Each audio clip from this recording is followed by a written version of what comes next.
mga kachits, meron na naman tayong isang video na kakaiba. Yung pagluluto natin ng pinaka-crisping liempo at tinatawag nating mga Pilipinong lechong kawali. Ngayon ay ipapakita ko kung paano ko palulutungin at pasasarapin ang liempo ng baboy. Eto, meron akong nilagay dito sa tray na isang chunk na napakalaki ng liempo. Dahilan nga na hindi kami makabili ng mas maliit pa dyan, ay napilitan akong bumili ng malaki. Ngayon ay hati-hatiin natin, slicein natin sa desired sizes para maumpisa na natin ang pagluluto.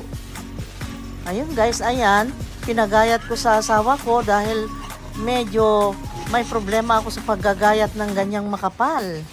Kaya ang asawa ko ang nag-slice ng mga liempo na yan para tayo ay makapag-umpisa na. At tinansya niya, nasa sa inyo kung ano ang desired sizes ng inyong iluluto. Ako ay ginaya ko lang yung sizes na parang yung bagnet. Ganyan ang paggagawa ng bagnet doon sa Ilocos. Kaya yun ang nagaya ko. Ito ay isang lutuing Pilipino na nakagigiliwan ng mga kapwa nating tayong mga Pilipino. At ito ay napakasarap, malasa. Ito ay dinadayo sa Ilocos. Itong lechong kawali na ang tawag nila ay bagnet. Kasi nga naman, malinamnam na, malutong, ma-enjoy mo talagang kumain. At lalo pa, pagka nakagawa ka ng sausawan na masarap na katulad ng ginawa ko dito sa video. Okay, anyway guys, nagayat na. Ayan. At ihahanda ko na yung pagprituhan natin. Yung kawali at saka yung mantika. Ayan. Nagayat na siya at napakarami yatang chunks ito. Mga siguro 8 ang nagawa dito. Pero hindi ko isinali yung 2 kasi ginawa kong sinigang. Okay, anyway guys, let's do this.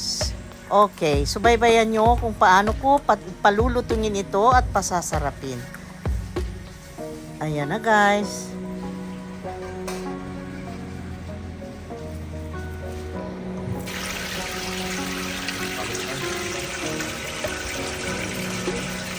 Naghanda na ako ng kalderong malaki na sa tansya ko ay kakasya yung ipapakulo ko na mga liempo ng baboy. Nilagyan ko lang ng 3 litro ang kaldero at sisindihan ko ang kalan ng mapukuluan na itong tubig.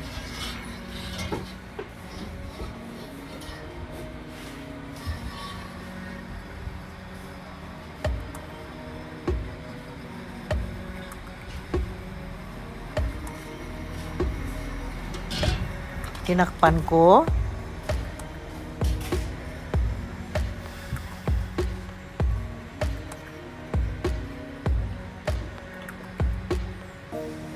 Tapos, kailangan nating lagyan ng asin para siya lumasa.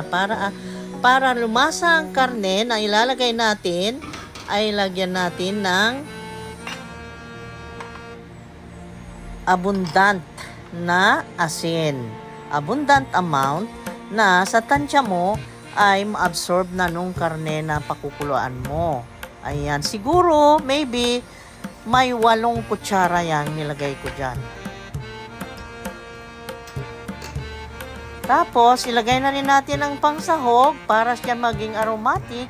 Ay nilagyan ko siya ng maraming napitpit na bawang at laurel. Yung napitpit na bawang, sa nakita nyo, ay kalakip na ang balat. Hindi ko na tinanggal dahil ang balat ng bawang isa pang magdagdag ng aroma. Tapos nilagyan ng black pepper at peppercorns. Ayan.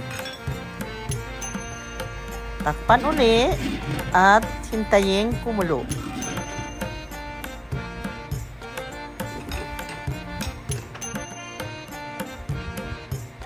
Dahil medyo kumukulo-kulo na, kahit hindi pa masyadong kulong-kulo, basta't alam mong mainit na yung tubig, pwede mo nang ilagay yung karne.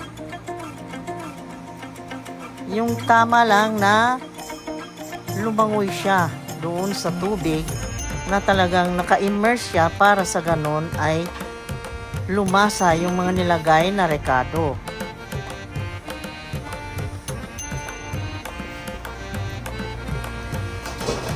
Tapos, pagkulo nito ay bilangan natin ng 1 hour and 15 minutes. Ayan. Lumambot na siya after 1 hour and 15 minutes. Kaya, inalis na siya sa kalan. Kung may strainer, mas mainam para tumulo yung tubig bago nyo i-transfer sa tray. Ngayon, inihahanda ko siya para siya ay mapahanginan or ma-air dry kung sa English pa. Ipinosisyon kong maigi na tagus-tagusan ang hangin nang sa ganon ay matuyo siya ng maigi dahil the drier the skin, the better it will become. Kaya, ang hinahangad natin dito ay maging crispy yung skin. Kaya yun ang nakalitaw na kapaibabaw ng yun ay matuyo ng gusto. Yun ang gusto natin, patuyuing maigi yung skin. Bago ko pinatuyo ay nilinis kong maigi at see to it na yung mga balahibo ay matanggal at nalinis ang surface ng skin. Tinanggal ang balahibo kung ano man ang nandyan na hindi mo gusto ay tanggalin at linisan.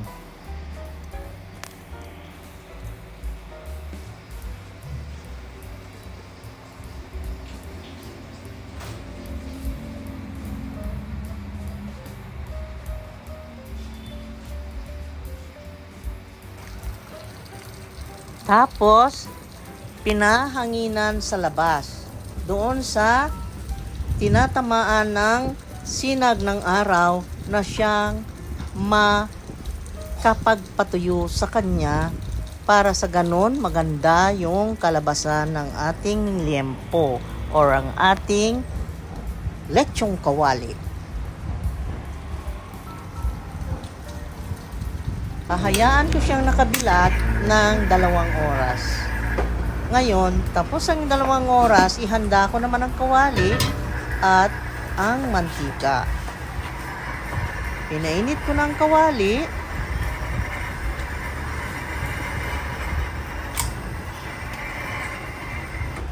Tapos, lagyan ko na rin ng mantika na sa ang tansya ko ay lulubog ang liempo na hindi naman lubog na lubog dahil ayaw nating masunog yung laman. Ang gusto lang natin dito dahil malambot na yung laman, ang gusto nating maging crispy ay yung kanyang balat. Kaya tinansya ko kung ano yung level na yung skin ang talagang nakakonsentrate na lutuing maigi. Para nga tayo ay magkaroon ng liempong masarap na crispy. Inintay lang natin na uminit siya. Inintay kong uminit ng 3 minutes bago ko inilubog yung liempo. Sa una, malakas muna ang apoy. Inintay ng 3 minutes bago ilubog ang karne. At pagkakuha na niyang temperature na wala na yung sound ng skin or yung wala ng sound, hindi na maingay yung piniprito, ay pinahinaan ko ang apoy.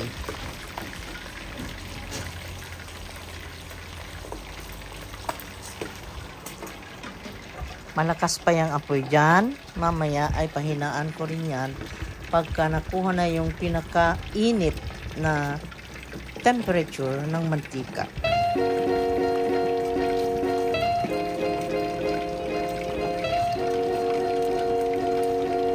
Binibilangan ko siya ng 5 minutes bago ko siya baliktarin.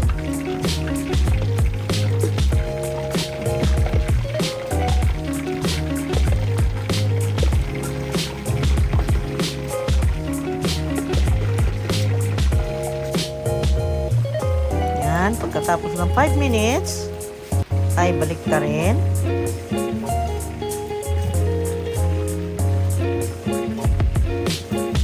Inikot ko lang siya dahil gusto kong maluto muna yung laman.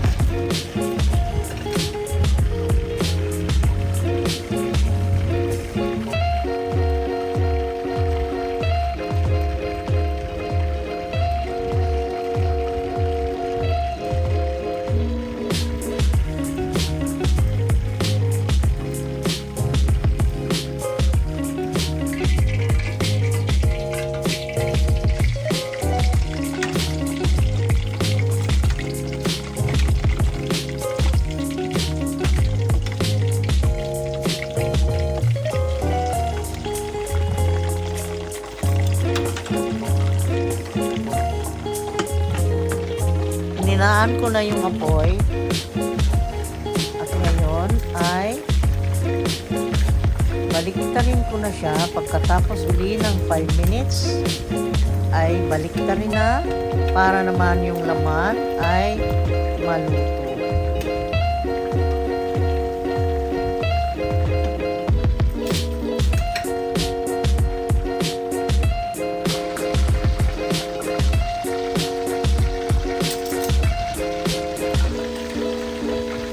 After 5 minutes, baliktarin uli. And then, maybe another 3 minutes.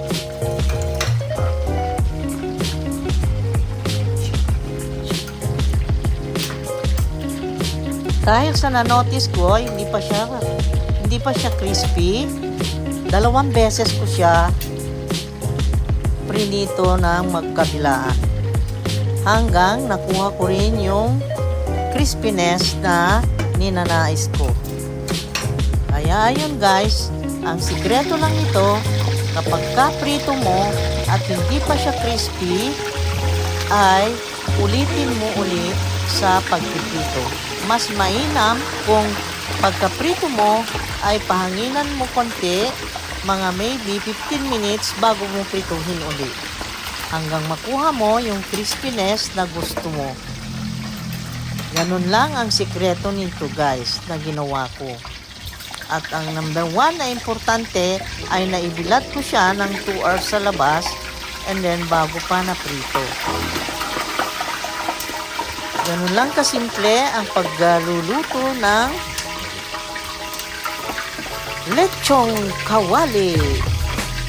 Filipino traditional lechong kawali. At sa Ilocano pa, bagnet. Ang sarap nito guys, pagka isinawsaw sa sawsawan na masarap. Kaya ayan, hindi pa siya crispy, kaya inuulit-ulit ko sa pagprito. Na prito ko ito ng 2 beses. Kaya nakuha ko yung ninanais kong crispiness ng ating lechong kawali. At habang hihintayin ko ang pagpahangin, ay ako ay gagawa muna ng sawsawan. At ito ngayon ay maggagayat ako ngayon ng sibuyas. Pampalasa ng sawsawan natin. Dahil ang nagdadala ng kasarapan ng lechong kawali ay yung sawsawan. Hindi rin siya ganong masarap kung hindi natin isawsaw sa maasim na suka na may maraming sili. Depende rin sa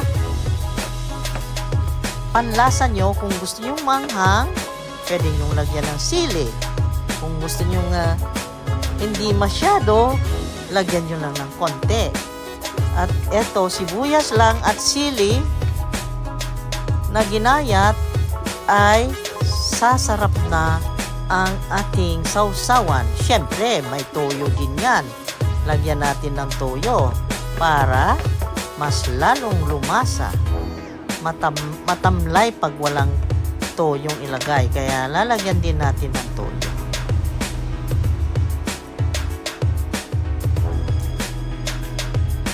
Ito yung pinakasimpleng sausawan. Simple siya, pero malasa. 3 ingredients lang. Sibuyas, sili, suka, and toyo. Ay, sorry guys, hindi pala 3, 4 pala.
Kita nyo, ang sarap ng itsura ng lechong kawali. Ito na yung final guys.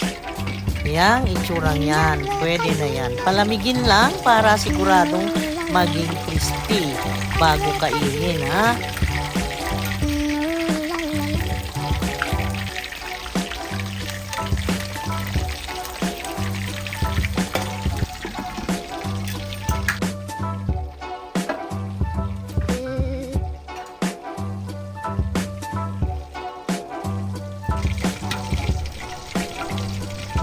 Guys, ang sarap ng itsura, di ba?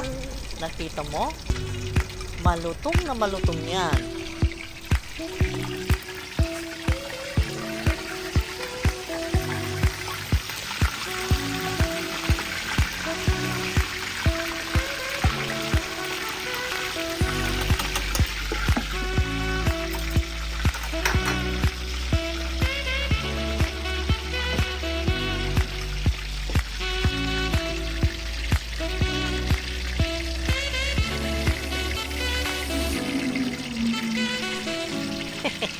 Kinukurot na ng asawa ko. Tinitignan niya kung talagang malutong. At napakalutong nga.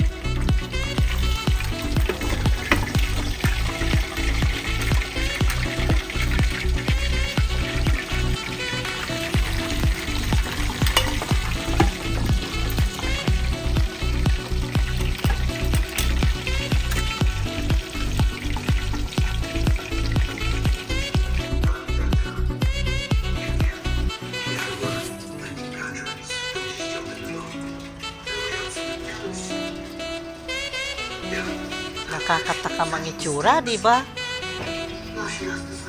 Tapos na ang pagluluto natin. So ngayon, ang sumunod ay ang paghihiwa nang sa ganon ay makain na natin ang lechong kawali. I am so excited!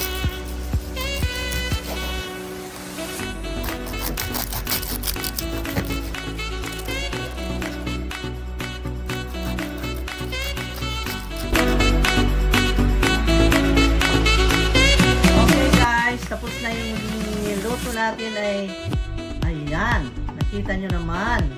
Juicy, tender and juicy, then crispy. Crispy siya. Look. Huh?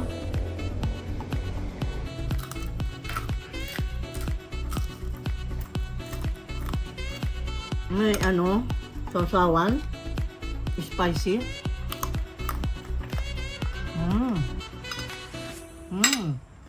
Okay.